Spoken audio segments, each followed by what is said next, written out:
Hi, Melissa. How are you today? Good, good. You? Good. It's a beautiful fall day. It is.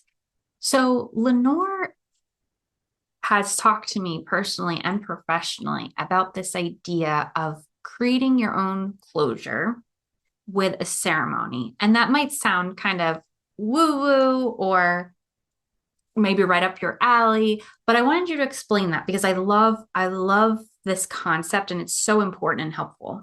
Well, let's look at the ceremonies that we have in our culture. So I mentioned it's fall, Mm-hmm. and a ceremony that's always been held time memorial is celebrating the harvest, Mm-hmm. celebrating the food that we've grown over the summer. And thank God we're going to have food over the winter. And so Thanksgiving came from that. It's not a ceremony, it's a holiday, but we have holidays and ceremonies that mark time, that Mm-hmm. mark significant events Mm-hmm. in our culture. And when we don't have that, we can feel very weird. Yeah.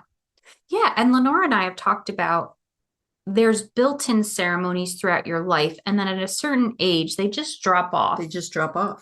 So we were saying how, like in school, there's a lot of ceremonies around graduation and completion. And if you're getting married, there's a lot of benchmarks or celebrations with that. And as you get older, it drops off and it just shifts.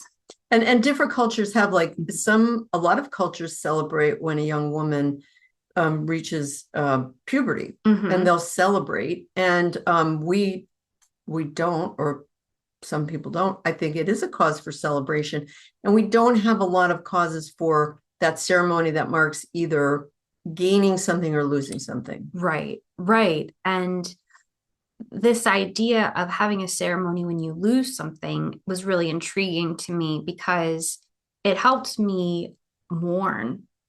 If it helps me mourn something and it helped me create closure because if not, it's almost this thing that's just hanging out there in the universe or in space, being like, well, how do I move forward from this? Right. And let's talk about a pretty big ceremony is like a funeral, Mm-hmm. right? Now, our society, if you look around, you're going to see people move away from that, which is very weird. But funerals became very expensive. Mm-hmm. And so you had to have a funeral if you were keeping the body, because there were only so many days logically you could keep the body.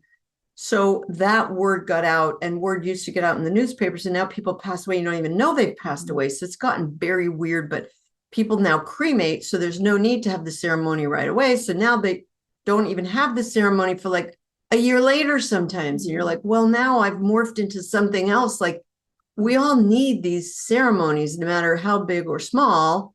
And I just wanted to share something private. My mom passed away, and we didn't have money for a funeral. So we decided to make our own. Mm-hmm. And I remember my sister, well, I decided to make our own. My sister said, "You can't do that." I said, "Yes, I can. Why can't I do that?" So I got my computer and I played some church music that we liked. And then everyone said something about our mom. She was cremated. The neighbor brought sandwiches over, and we hung around for about 2 hours. And it was about us. It's not about the person that died. It's about the people that are going to miss her. Mm-hmm. And it was like pretty nice. How's this? Sorry, I forgot the $1.49 candle I got at the bodega with Mary on the front of it. It doesn't have to be a lot of money, was my point. Sorry, go I ahead. love the bodega candle. That's an important detail. But I was just thinking that sounds beautiful and that sounds very intentional and loving and cuts through some of the BS capitalism to the heart of Right. the kids shared in that moment of honoring their mom. Yeah. And it was important for us. She was a very important person in our lives to say, like, Mm-hmm. wow, she's gone now. And we have to define ourselves as people that are alive with no mother. Mm-hmm. And so I don't know how you do it if you don't have those ceremonies. Yeah, yeah. Well, I work with a lot of women who thought they were going to be moms, Mm, and they either had fertility struggles or it just didn't work out the way that they thought they would. And I think it's an odd piece for women who thought they were going to be moms and aren't. That's huge. It's huge. And I think it's a very defining thing in society and personally. And so you had a great suggestion around a ceremony around the ending of that. So if someone, has decided this isn't going to happen for whatever reason, having a ceremony around, I'm kind of putting to bed this idea that I was going to be a mom. And I'm honoring that was a desire, but I'm marking moving forward. Right. So how would you have a ceremony like that? Maybe you would have, if you could have a little fire outside, if you're not allowed to have a fire outside, you could write down all your hopes and dreams and then go burn it and decide that how you want to move forward from that, what you want that to look like. Mm-hmm. Yeah. And I think depending on how complex your fertility journey was, there may be some other details you weave in there, but I like that. And I think our society is very focused on a family being the couple and the kids. So a part of that ceremony could be, what are our goals as a little family now that we've decided it's just going to be us in this life. Right. And we can cry and we can mourn and we can have that time because nobody complains about crying at a funeral. They expect it. But if you cry outside of a funeral, people are like, what's wrong with you? And are you okay? And you shouldn't be crying. It's true. That's very true to have those feelings. I like that gives you permission. You're very spot on with that. And the couples I've worked with fertility struggles, if there is a male partner in the mix, he tends to not really know where his place is in the grieving process. Right. Because his body may or may not be the one going through some of these losses, but he is also experiencing the loss, but not wanting to step on his partner's toes. Right. And so finding that space too of both individuals grieving. Right. And I think, men are going to grieve differently than women, but men, kind of tend to bury some of their feelings and not share them. They're disappointed and hurt too.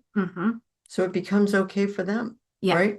I really love this idea of this scheduled grief, this scheduled ceremony, because again, this is the time I'm devoting to it. And it just resonates what you said to me, that no one questions if you cry at a funeral. It's expected, honestly. And so it removes some of that pressure of, am I presenting? And scheduling gives it that importance. This is so important. We're putting this on the calendar, right? I had a woman come in and she lost the love of her life and couldn't get over the grief process. And I said, well, why don't you have a little altar at home? And she was like, what? And I was like, well, you can make your altar whatever you want. Put pictures of him. And if you want to put some leaves from outside and a candle or whatever it is, so that when you walk by, you pay homage to him and you remember him the way you want to remember him. And I think it helped in her grief process. Sounds beautiful. I think it's whatever makes sense for you. I had, where I lived before, I had a neighbor next door who I would go in to help her because she was elderly and she had a lot of pets. And she had a little altar with some of her pets, her late pets' pictures, but also her late pets' favorite toy. And it was kind of really beautiful because you saw the gnawed on ball, or you saw half ripped apart toy, but it's that honoring them. And I know it gave her a smile every time she saw the gnawed on ball. Right. And it's not really called a ceremony, but people have divorce parties. Am I saying that right? They do. And it's kind of like a celebration of, okay, you've taken that very difficult step. The marriage died. And we're kind of processing it by going out and celebrating. I think it's a great thing to do. I don't think it's flippant at all, because I don't think anybody says, my goal is to get a divorce.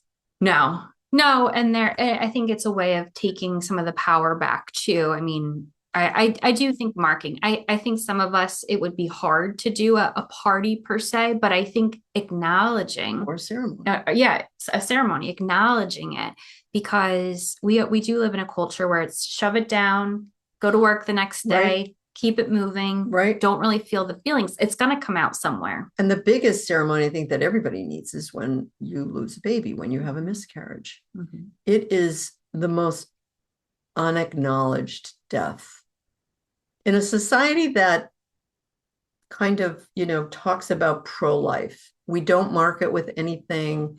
I don't know if you know this, but back in the day, I'm old. They put babies in unmarked graves, like at the back of a cemetery. I'm like, why are we doing this? It's heartbreaking. Yeah. So I think it kind of had something to do with, I grew up Catholic. So if your baby wasn't baptized and it died, then it went to purgatory. So like we couldn't put it in the regular graveyard. And I'm like, oh, these are things we have to go away from. But have your own ceremony. If you had a miscarriage, have a ceremony. Yes. Yes. Yep. And start looking at what that means to you. Everyone's is going to be a little bit different. You might have loved Lenore's idea that she said earlier. If that doesn't resonate with you, what does? I mean, in my childhood backyard, we had a tree for a late pet, and every time you saw the tree, your brain went to that idea, and it was a nice visual. Right.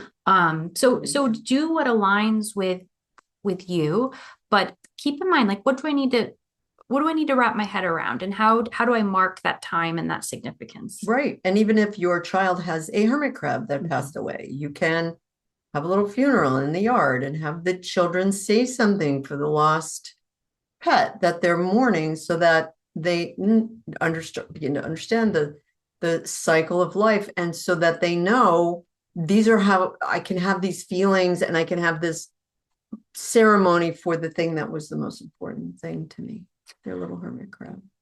It's true. It's the biggest thing in their world at that time. Absolutely. So you have to honor it. So that's our take on ceremonies. I don't think we have enough of them. No, we need more. We need more. We need more. We do. We live in a society that's like adapt and override, but we need to pause. Absolutely. Because you're going to deal with it at some point. So either now in a healthier manner, or down the road when it all becomes too much. Right. And I think to not have any marking for that significant life change is just it's not good. You're not practicing emotional intelligence. No. Okay. No. Take care, Melissa. Bye. Thank you. Bye.